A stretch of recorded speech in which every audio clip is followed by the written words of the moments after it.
Well, ladies and gentlemen, welcome to DSP Sports. I'm Don Stevens, and with me, as always, is David Beard. How you doing, David? Don, I'm trying to dig out of the snow, almost in April, but other than that, I'm doing good. That's right, snow in April. Last weekend it was 80 degrees, so imagine that, St. Louis. I believe there was actually a NASCAR race a few years back at Bristol where it snowed, and they were doing the snowball thing. Awesome. That is a fact. Back in the days when I was making the dough for Domino's Pizza, we were listening to the radio feed in the production room, and I heard the word snowballs in Bristol.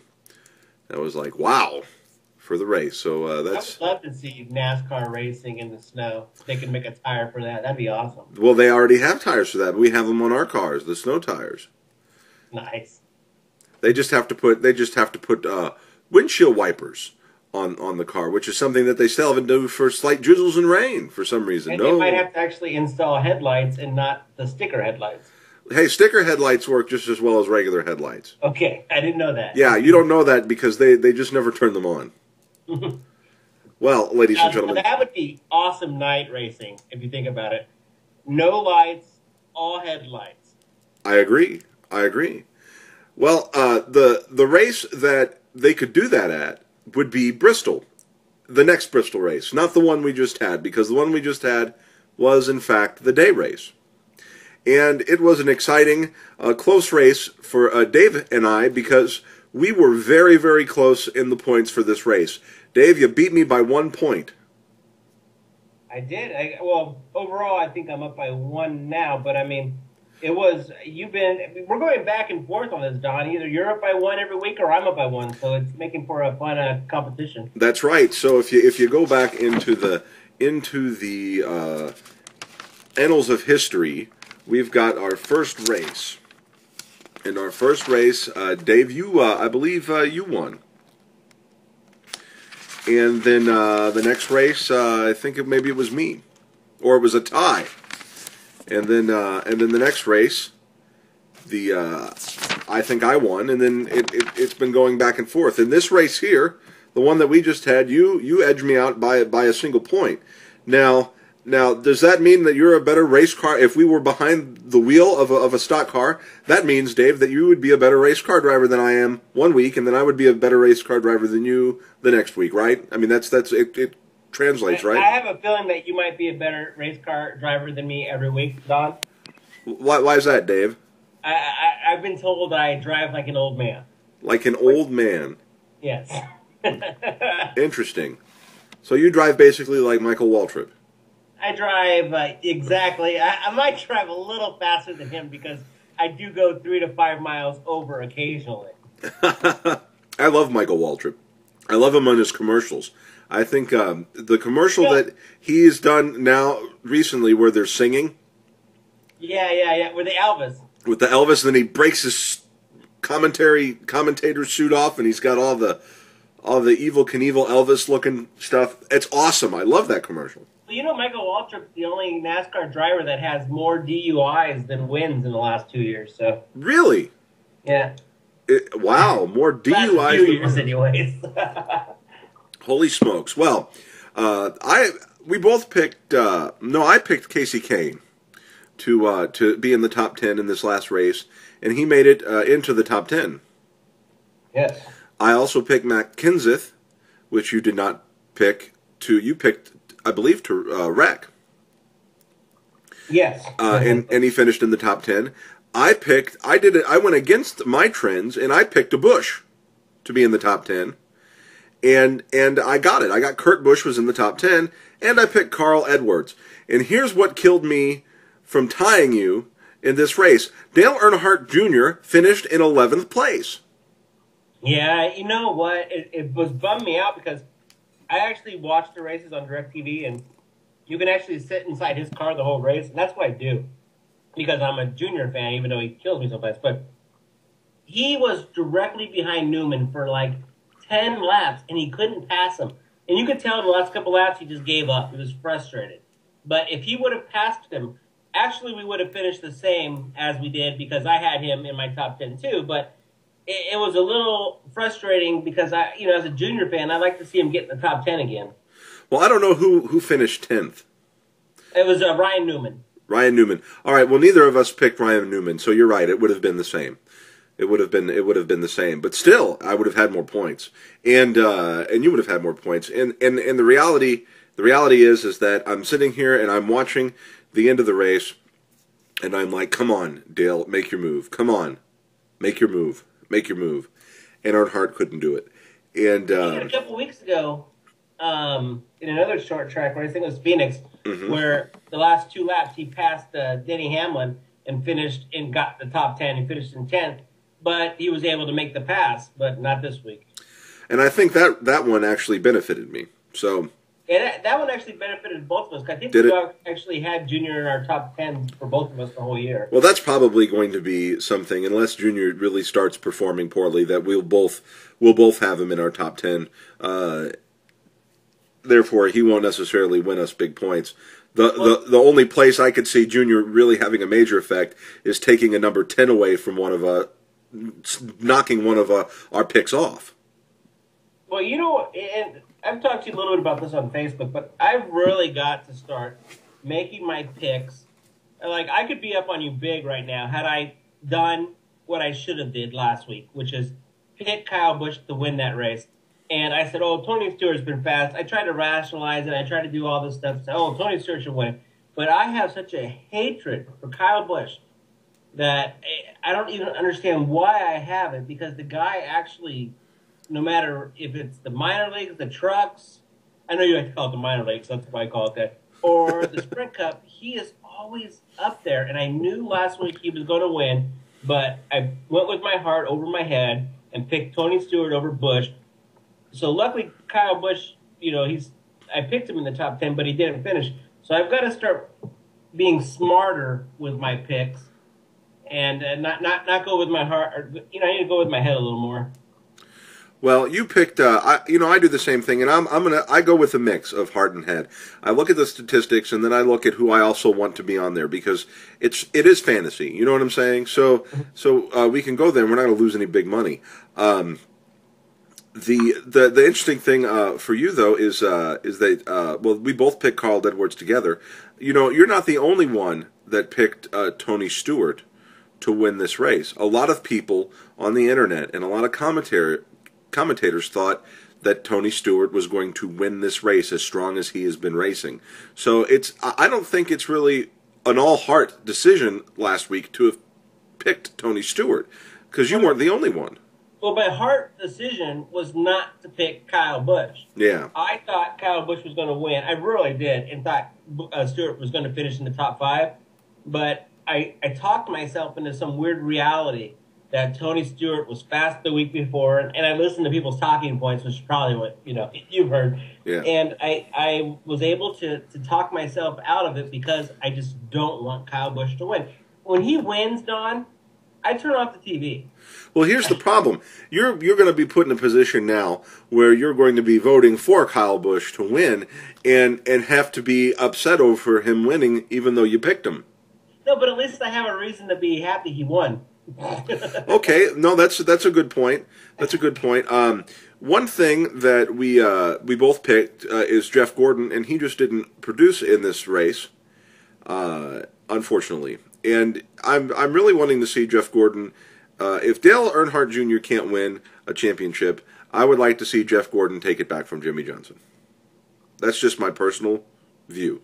And I also... and you know what? One good thing about that is it was nice to see him win a race this year, because he hadn't won in so long. It was nice to see some fans actually kind of cheer for the guy. Because back in the day, when I was younger, and I wasn't really into NASCAR, but I'd watch it with my dad, he was hated. He was hated quadruple more than Kyle Busch because of his rivalry with Earnhardt, the dad. And it's nice to see him finally starting to get a little respect. You know what changed that for me? What changed my hatred of Jeff Gordon? It was when I found out that he and Earnhardt Sr. were business partners.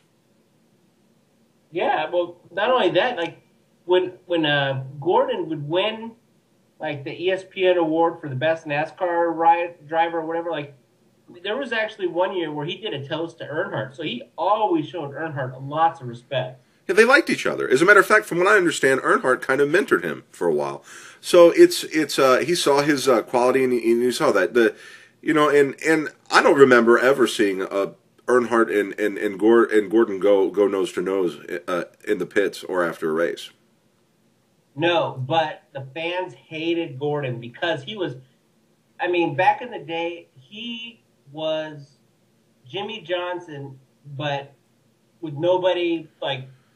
Okay, so Dale Earnhardt Jr. was as good as Jeff Gordon or Dale Earnhardt was back in the day, and he was like back and forth like this with Jimmy Johnson. The hatred for Jimmy Johnson would be crazy because it was a close competition. Yeah. But that's how it was back in the day because, like, basically when the senior died, all the fans went to Junior, and Junior just hasn't been good to be able to hate Jimmy Johnson like the fans did back in the day. Yeah, I don't care for Jimmy Johnson. I never have, though. It's been a constant me just not caring for Jimmy Johnson. I've never been a fan of his. Even when I switched from Home Depot to Lowe's to buy my home supplies, I still didn't switch from Tony Stewart to Jimmy Johnson. And I'm probably never going to. It's not a case of me just finding something out about Jimmy Johnson. But now the fact is that I really don't hate him. You know what I'm saying? I really don't hate him. And I don't like to see Jimmy Johnson win. I don't. But just in the last like 6 or 7 months, I found myself starting to respect the guy a little bit more. Because, I mean, what he's done has been amazing, Yes. No, he has. He has, except for the fact that I still want them to differentiate between the eras. So much has changed in the sport of NASCAR, they need to differentiate between what he's done in his greatness and greatness of the past. Just like they do with Petty and the people that came before Petty in the modern era and in the current era. I'd have to look into that more because I'm not sure. The car is completely different. No, but I'm not sure what you're saying about Petty and what they did between Petty and before him. That's if you look in the history of NASCAR, and I'll just give you a brief chronology right now. You had what was going on back in the day when it first started out. People actually bringing cars from the dealership, okay? In different dealerships and doing modification and racing them. And then you had the times when they were modifying it. And then you got the times when the factory got involved with it. And then you get the times where more money comes in. And then you get the times where they started standardizing the cars. When they started standardizing the stock cars and they started doing more structure to the racing thing and more basically more structure to the league, then what you get is you get the modern era. And everyone says that the greatest racer of the modern era is Richard Petty. And then Dale Earnhardt fans argue with them over that, right? Yep. Okay, so now what you have now is you've got, since the times changed and the systems changed and the points changed, and it became formalized, there you have the modern era, what they call the modern era. And you'll notice that during the racing, they'll say so-and-so holds the record in the modern era for doing something. Well, then now what's happened is the car has been so drastically changed from what happened from the way Petty and Earnhardt raced, and even Gordon raced earlier in their career, and the point systems have been so dramatically changed that I believe they're in a new era of stock car racing right now. Well, that could be true, but they've changed the point system 3 times in the last 5 years, and it's almost like they're trying to change it just so Johnson can't win the damn thing, and he still manages to do it. I don't really think that's the reason. I don't think that's the reason. I don't think that's the reason why they're changing the point system so much. A lot of people speculated that they were doing it so Earnhardt would get in, and all this other stuff. And there, you know what? There may be a small amount of truth. Yeah, no, you're right. There is a small amount of truth to that. To the Johnson thing and the Earnhardt thing, but I mean, if that is really the case, the real reason why they're doing this, then NASCAR is not a sport, and it is nothing but the WWF. Well, in cars. But until they do it to a point that somebody else wins it. The fact that Johnson keeps winning it, even though they do it, I mean, that says... And you know what? I feel this way about Johnson. Like, I felt this way. I didn't like Johnson 5 years ago. I didn't like him 10 years ago when he first came out. I feel the way about Busch that I did about Johnson back in the day. Only now, after 5 in a row championships, am I finally starting to give the guy a little respect, because I just, how long can I say you suck, you know? Well, I mean, I've given him respect the entire time. I just don't like him. And I'm telling you right now, what he has done is amazing. But it is not the same as what Earnhardt did, what Gordon did, and what Petty did. It is different. It is no less. You know, Earnhardt's championships and Petty's championships are not any more or less than the greats of the past. Okay, I agree with you on this front. They are different, but who's to say which is better or worse? I'm not saying it. I'm not saying any is better or worse, but they do need to differentiate because the game has changed so much. Gotcha. It's changed so much. But you know what? Let's get to our picks for this week's NASCAR race. Now, where is this week's race, David? It's Fontana, California, which is about 30 to 40 minutes from where I grew up in Corona. Really? Yep. So, but they started racing there after I'd already moved to San Diego, so I'd never actually gone to a race there. Oh, well, what a shame. Yeah. What a shame. So, okay, so I believe I'm first this week, correct, Don? You are first this week, Dave. What are your picks? Okay, I'm going to go with, here's my 10, then I'll do my wreck, and then my winner. Okay. I'm going with Juan Pablo Montoya. All right. Denny Hamlin. All right. Tony Stewart. Kyle Busch. Jimmy Johnson. Mark Martin. Carl Edwards. Jeff Gordon. Dale Jr. Kevin Harvick. You got those 10? Jeff Gordon, Dale Jr., and Kevin Harvick. All right. My wreck will be David Reagan. Okay. And I'm going to go with Tony Stewart again this week to win it. And you're going with Tony Stewart. And you're doing this based on heart, or you're doing this based on science? I'm doing this based on track history. I think he has like 9 wins in Fontana. Okay. All right. That's cool. Well, my picks for this week, my top 10, in no particular order, is Kevin Harvick, Paul Menard, which, by the way, has had a really good season thus far. I almost picked him this week. Yeah. Matt Kenseth, Casey Kane, Dale Jr., Juan Montoya, Jeff Gordon, Tony Stewart, Carl Edwards, and I picked one of the Busch boys. This week I picked Kyle Busch. Holy shit. This week the wrecker will be Robbie Gordon. The track is large enough to where Robbie Gordon will certainly have enough room to make a wreck. You know what? That's funny. I just erased Robbie Gordon's name and changed it to David Reagan, so that's cool. Yep. And Juan Montoya is starting at the pole. He has not won an oval race yet, to my knowledge. Maybe he has. I know he's won a road track race. But regardless of if he's won one before or not, I think Juan Montoya has the car, and I think now he's got the experience that he may just pull off a victory. Ooh, that's a huge pick. You go. So I think that's actually a good pick. I think my top 10 though is strong enough to withstand even not picking a winner. But I think it's very possible that this man could win the race. Well, you know what? You proved to me, looking at your picks here, that anything is possible. Kyle Busch is in your top 10. That means that sometime this year, Jimmy Johnson may actually enter your top 10. It wouldn't be the first time. He's been in my top 10 before. Oh, he has? I didn't know that. I was looking the last 2 weeks. I didn't see it. So I could have sworn he's been in my top 10 before. If he hasn't been in my top 10, he was in my top 10 a few races back. Cool. I didn't know that. I just was being funny because we were just talking. Yeah, he was in my top 10 a few races back, and the idiot didn't place in the top 10. I know what you're talking about. I had him too. I think I picked him to win that one. Yeah, maybe you did. But I mean, what's the point, right? It was Vegas. It was Vegas. All right. Well, we know it now. And ladies and gentlemen, if you want to participate in the DSP Cup, go to DSP Sports on Facebook. You'll find the link in the comments of this video. and go ahead and let us know what you're going to pick. Send Don Stevens a message or David Beard a message and let us know. Either one of us will have it, and as long as we receive it before the start of the race, that's okay. Even if we don't see it, as long as it's postmarked, email marked before the start of the race. I want to leave, I'd like to leave NASCAR right now, and for the next couple minutes, this show's going to run a little long, but I do want to talk about golf. Okay. All right. Sherry Daly, the fourth wife of pro golfer John Daly.